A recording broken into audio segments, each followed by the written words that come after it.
अस्सलाम वालेकुम दोस्तों। आज मालेगांव हार गए। मालेगांव इलेक्शन 2024 का आज एक मैं ऐसा काला सच आप लोगों को बताने वाला हूं जिस पर बहुत ही कम लोगों की नज़र गई होगी या फिर नहीं गई होगी, और इस बारे में कोई भी बात नहीं करता है। पॉइंट टू पॉइंट बात करूंगा, कोई भी बकवास नहीं होगी। तो सीधे चलिए अपने टॉपिक पर आते हैं। तो मैं हूं फैयाज़ अहमद अंसारी और आप देख रहे हैं फैयाज़ ब्लॉगर चैनल।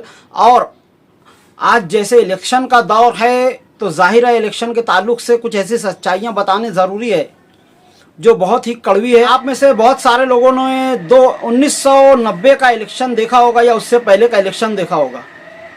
उन इलेक्शन में बातें की जाती थी मालेगांव के आम शहरियों के बारे में। जो मालेगांव के सियासतदान उस वक्त हुआ करते थे, जैसे मरहूम शेख रशीद साहब या साथी निहाल अहमद मरहूम साहब। बहुत ही दुख की बात है कि आज हमारा मालेगांव इस ताल्लुक से हार चुका है। यानी आम मालेगांव की आवाम के ताल्लुक से कोई भी बात नहीं की जा रही है। जो भी बात की जा रही है सब लिपा पोती वाली बातें की जा रही है कि हमने एक कागज़ पर ये मंजूर करवाया, ये मंजूर करवाया, ये ऐसा करवाया, ये वैसा करवाया। जबकि पहले के सियासतदान जो थे वो 5 साल पूरा आवाम के साथ रहा करते थे। कोई भी मैटर हो, कैसा भी हो, किसी का जन्म दाखिला बनाना हो, किसी का मरण दाखिला बनाना हो, शहर के सियासी रहनुमा इस बारे में काम किया करते थे। आज इस तरह की बातें होना बंद हो चुकी है। आज एक आम आदमी को समझ में नहीं आता है कि वो अपने बच्चों को आला तालीम कैसे दिलाए। अगर किसी स्कूल में एडमिशन फीस 10,000 20,000 है तो उस ताल्लुक से अगर वो किसी सियासी रहनुमा के पास जाना चाहता है तो कहते हैं कि किसी सस्ती स्कूल में डाल दो। पहले ऐसा नहीं होता था। पहले बाकायदा सियासी रहनुमा उन लोगों के साथ जा कर के उनकी फ़ीस माफ़ करवा करके दाखिले करवाया करते थे। बहुत ही दुख की बात है कि आम आदमियों के ताल्लुक से इलेक्शन में कोई मुद्दा उठाया नहीं जा रहा है। और उसके बाद भी तुर्रा ये है कि हमारी आवाम आंखें बंद करके अंधभक्त बनी हुई है और जिंदाबाद मुर्दाबाद के नारे लगाते हुए बाकायदा हमारे सियासी रहनुमाओं का साथ दे रही है। समझ में नहीं आता है कि हमारे मालेगांव के शहर की आवाम को क्या हो गया है। वो क्यों नहीं हमारे सियासी रहनुमाओं का गिरेबान पकड़कर ये कहती है कि गरीबों के ताल्लुक से आप क्यों नहीं बातें कर रहे हो। सीधा साफ दिख रहा है कि इस ताल्लुक से कोई बातें नहीं होती है। आज हमारे सियासी रहनुमा गुंडों को लेकर के या फिर बड़े बड़े सेठ लोगों को लेकर के जलसे जुलूस कर रहे हैं।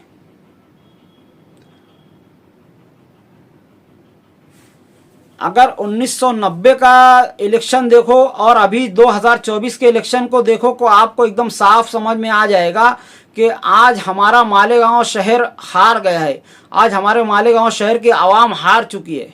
शहर में हमारे रोज़गार के ज़राए के ताल्लुक से कभी बात नहीं होती है कि हाँ किस तरह से कोई कंपनी या फैक्ट्री वगैरह लाई जाए, किस तरह से मालेगांव की तरक्की की जाए। सिर्फ और सिर्फ रोड गटर और हॉस्पिटल के ताल्लुक से बातें की जा रही है। यहाँ तक के तालीमी हल्के के ताल्लुक से कोई बात नहीं की जा रही है कि हाँ किस तरह से तालीम को सस्ता किया जाएगा या फिर किस तरह से तालीम के मेयार को बुलंद किया जाएगा, किस तरह से मालेगांव में कोई बड़ा कॉलेज आ सकता है। इस बारे में अब तक कोई बात नहीं की गई है। 2024 चल रहा है। आप धुलिया नासिक में जा कर के देख लो कितने बड़े बड़े कॉलेजेस और यूनिवर्सिटीज़ बन चुकी है, और हमारे मालेगांव में ऐसा कुछ भी नहीं है। ले दे के नदी के पार वही एक MSG कॉलेज है जो आज से 50-60 साल पहले बना हुआ था और वहीं पर लोग पढ़ने के लिए जा रहे हैं। हमारे नदी के इस पार अभी तक कोई बड़ा कॉलेज नहीं बना है, कोई बड़ा हॉस्पिटल नहीं बना है, कोई भी ऐसा काबिले ज़िक्र काम नहीं हुआ है कि जिसके ताल्लुक से हम ये कह सकें कि हाँ वाकई में हमारे मालेगांव में कुछ हुआ है। रोड गटर की सियासत शुरू से चलती आ रही है और अभी भी वही चल रही है, और इसके बाद भी हमारे मालेगांव की आवाम इसी चीज़ पर खुश है और बाकायदा सियासी रहनुमाओं का साथ दे रही है। सच को बोलने वाले और सच की आवाज़ उठाने वाले, या यूं कह लो कि मुझ जैसे कड़वा सच बोलने वाले लोग खामोश हो चुके हैं। बातें की जा रही हैं तो बस यही की जा रही है कि जो मुफ्ती साहब का अंधभक्त है वो उसी बारे में बात करेगा, जो शेख आसिफ का अंधभक्त है वो उसी बारे में बात करेगा, जो समाजवादी पार्टी का अंधभक्त है वो उस बारे में बात करेगा। कोई भी आम आदमी के मसाइल के ताल्लुक से बातें नहीं कर रहा है। हर कोई, यहाँ तक के मोबाइल में भी अगर वीडियोस देखते हैं तो बस इलेक्शन में कौन जीतेगा, क्या करेगा, बस यही देख रहे हैं। किस मुद्दे पर बात हो रही है इस पर कोई चर्चा नहीं हो रही है। मालेगांव की आवाम हार चुकी है, आम आदमी हार चुका है और आंखें बंद करके सिर्फ और सिर्फ अंधभक्ति करने लगा है। मैं चाहूँगा कि आप लोग इलेक्शन से पहले पहले अपने अपने सियासी रहनुमाओं के पास जा कर के पूछें कि मजदूरी बढ़ाने के ताल्लुक से आप लोग क्या कर रहे हैं।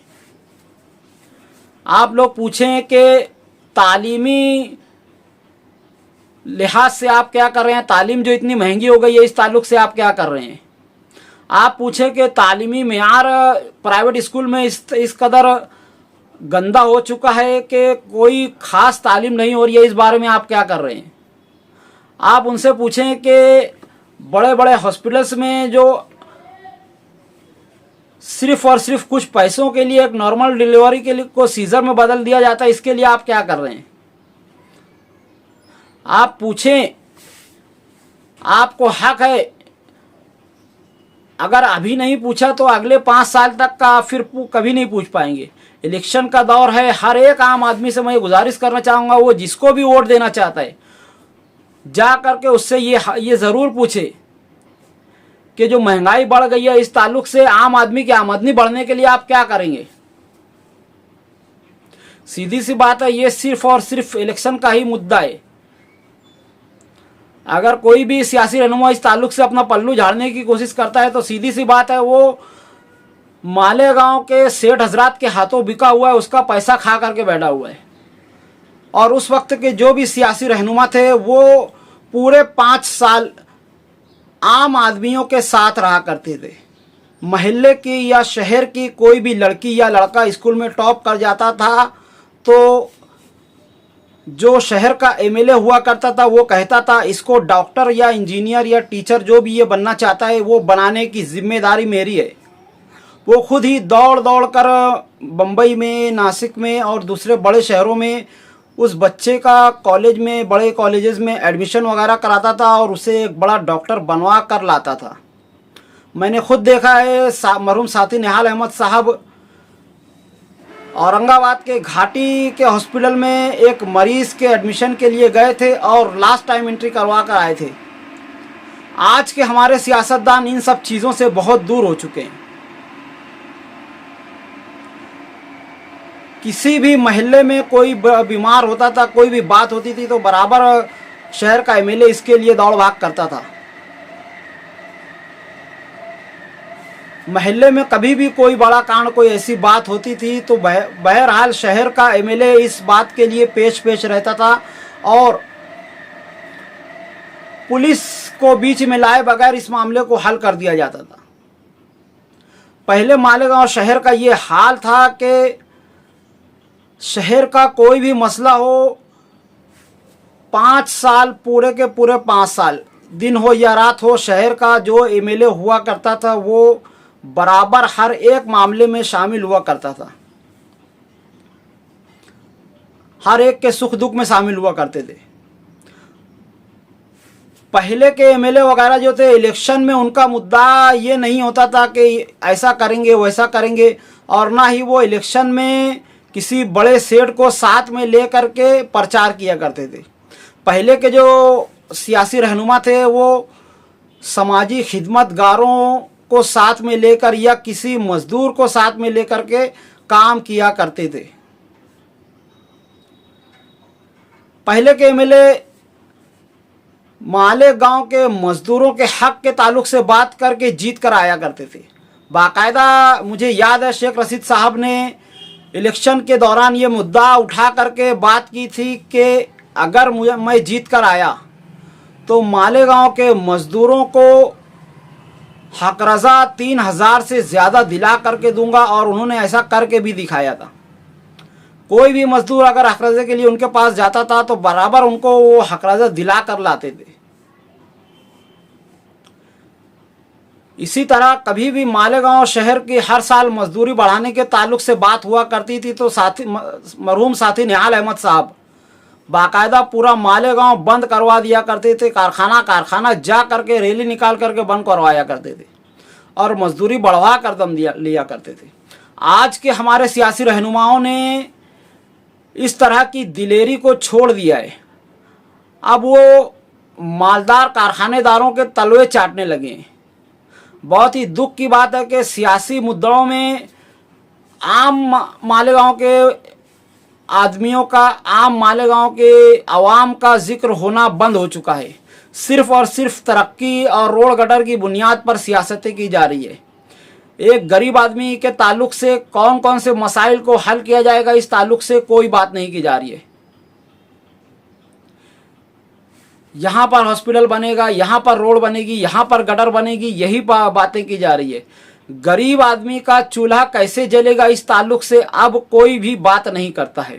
पहले इस ताल्लुक से बातें हुआ करती थी। बाकायदा साथी निहाल अहमद ने और शेख रशीद साहब ने हज़ारों आम इंसानों की, आम मजदूरों की लाइट बिल को माफ़ करवाया था। काफ़ी सरकारी कर्ज़ों को माफ़ करवाया था। बहुत सारे बच्चों की पढ़ाई के ताल्लुक से चंदे करवा करके उन्हें डॉक्टर और इंजीनियर वगैरह बनाया था। आज भी मालेगांव के ऐसे कई बड़े डॉक्टर हैं जो मालेगांव शहर के आवाम के चंदों की वजह से बन पाए हैं। अब ये चीज़ें ख़त्म होती जा रही है। अब हमारे सियासी रहनुमा सिर्फ और सिर्फ पैसों पर हुकूमत कर रहे हैं कि किसको किसका टेंडर मिलाना चाहिए और किसको किस टेंडर में कितना हिस्सा मिलना चाहिए। बहुत ही दुख की बात है कि हमारे सियासी रहनुमा इस ताल्लुक से लापरवाह होते जा रहे हैं कि मालेगांव की गरीब आवाम का क्या होगा, उनका चूल्हा कैसे जलेगा, उनकी आमदनी कैसे बढ़ेगी, इस ताल्लुक से कोई भी बात नहीं की जा रही है। उस पर तुर्रा ये कि अगर मैं जा कर के किसी सियासी रहनुमा से इस ताल्लुक से बातें करना चाहता हूँ तो वो इस ताल्लुक से बात करने से इनकार कर देता है। और जो बातें करते भी हैं तो वो ये नहीं कहते कि हाँ हम मजदूरी बढ़ाएंगे, बल्कि वो ये कहते हैं कि हम बुनकरों की मदद करेंगे, उनका कुछ माफ़ करवाएंगे और उसके बाद सेठ हजरात चाहेंगे तो मजदूरी बढ़ जाएगी। यानी अब मजदूरों के ताल्लुक से, गरीब इंसानों के ताल्लुक से, मालेगांव के आवाम के ताल्लुक से बातें उठाना बंद हो चुकी है और इस ताल्लुक से कोई बात नहीं कर रहा है। बहुत ही दुख की बात है कि आज हमारा मालेगांव इस ताल्लुक से हार चुका है। यानी आम मालेगांव की आवाम के ताल्लुक से कोई भी बात नहीं की जा रही है। जो भी बात की जा रही है सब लिपा पोती वाली बातें की जा रही है कि हमने एक कागज़ पर ये मंजूर करवाया, ये मंजूर करवाया, ये ऐसा करवाया, ये वैसा करवाया।